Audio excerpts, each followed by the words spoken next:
Hey guys, welcome back to Overtake. It's Michel again from SimRacing Expo 2025 here from Dortmund at the Messe. And we are at Simucube today checking out the brand new Simucube 3 Pro. So this is the new line of wheelbases here of Simucube. And they have a 50 Newton meter, the 25, which is the Pro that we test today. And the Ultimate with max torque of 35 Newton meter. And that's not all. They also have this wheel that you can see also in the back, like the Savu steering wheel. It's the wheel that people just love. A simple Formula wheel, nothing crazy, no display, it's just a light wheel with the right amount of buttons. And yeah, they also have the co-pedal and also a sneak peek of the new software that Simucube users will soon be using. So yeah, let's just dive in. Here we are, back at SimRacing Expo, now with Simucube. So welcome here, and we have a hands-on of the brand new, soon coming Simucube 3 Pro even, and the Savu Pro wheel, and even the co-pedal, so all the good shiny new Simucube stuff. Welcome, give us a short introduction. Yeah, so I'm Mika Takala, I'm from Simucube, and currently I'm working as a product manager for software and wheels. But I used to do software for Simucube 2 and Simucube 1. Okay, and you have an overview of the in development. So this is a in development progress. So it's not public yet, but it's about to be released soon. So you will guide us now through the new Simucube software suite.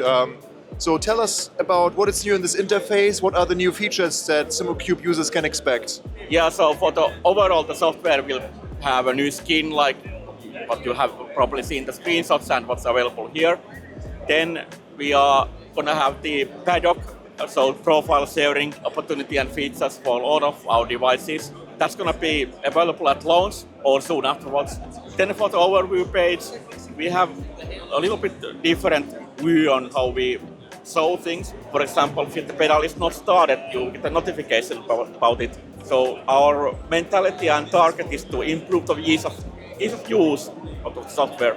But you still have to turn on the pedal side. Yes. Okay. Yeah, then guide us through what's like this new interface is like. Maybe going into the wheelbase settings or something. Let's see how it looks like. Yeah, so for the wheelbase settings, we are trying to serve two customer bases. Those that only just want to drive, also the ones that go very deep into the settings and adjust everything in detail. Of course, we have the max torque available here, and the effect shaping is what kind of a feeling you get from the force feedback signal.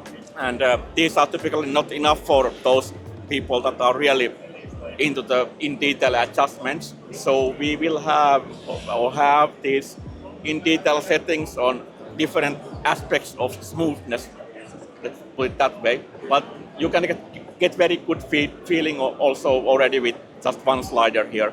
And also there will be frequency adjustment, perhaps not like this exactly, but something like this in the software when we release it. As a not so experienced user, I guess there's a good chance that you can also ruin a lot of the feel of the wheelbase. So will you also offer some standard profiles for certain types of racing or also titles for the users?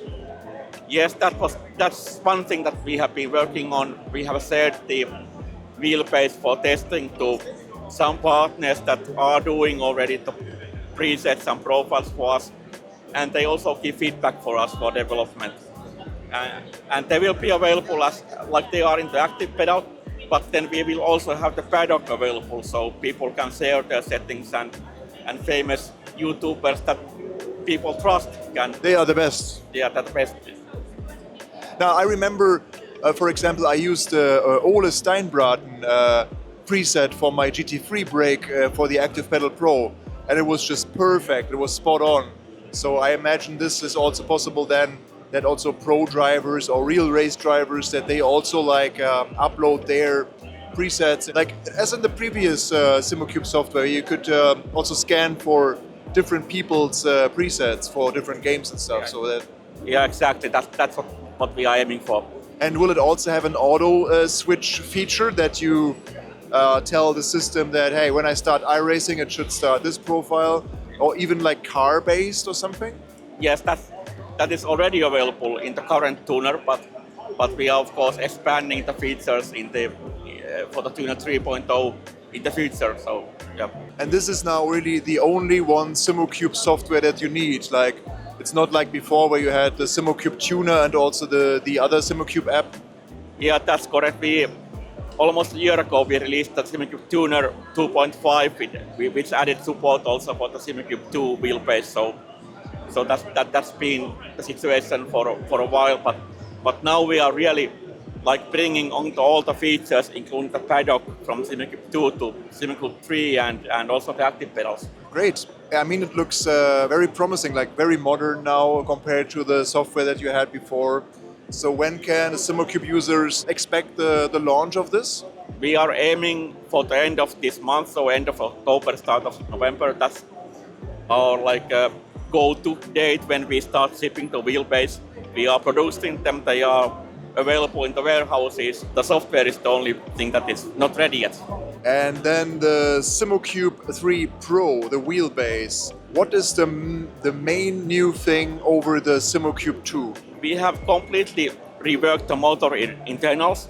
Also, we have completely developed a new way of controlling the motor. So we are giving the torque commands and actual current inputs to the motor windings in completely different algorithm than was used previously. And we think that what we are doing is something that no one else is doing. Do you also communicate things like encoder resolution or slew rate? Are these values that you publish, kind of? Yeah, well, the encoder resolution for Simucube 2 Pro and Sport were 22-bit, and also the Ultimate it was 24-bit. In all Simucube 3 models, it's going to be 23-bit, but all of those bits are enough to get very, very good force feedback. For encoder resolution, there's many other things also than there is an actual resolution. There's the response speed or lag, then there's repeatability of the position, and the jitter in the signal that there might be. And the encoder that we use now it's the best compromise available. In reality, it's better than the encoder in Simucube 2 Ultimate. I'm very stoked to try this now. It's for me the first time. So we have the Simucube 2 Pro in our office as our high-end rig. And so I'm very stoked to now find out about the changes and the on-track experience with it. So so far then, thank you very much for the impressions. I will just give it a drive now. Yeah.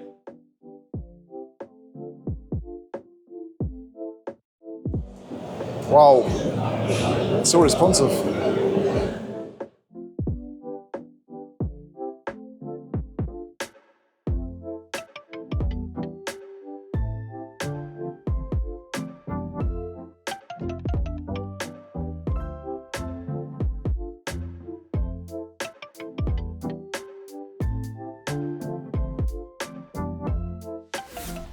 So when trying the Simucube 3, I was a bit skeptical first if it could really be that much better than the Simucube 2 Pro that we are using in the office. And also my daily driver, which is a SimMagic Alpha Evo Pro right now, the 18 Newton meter one.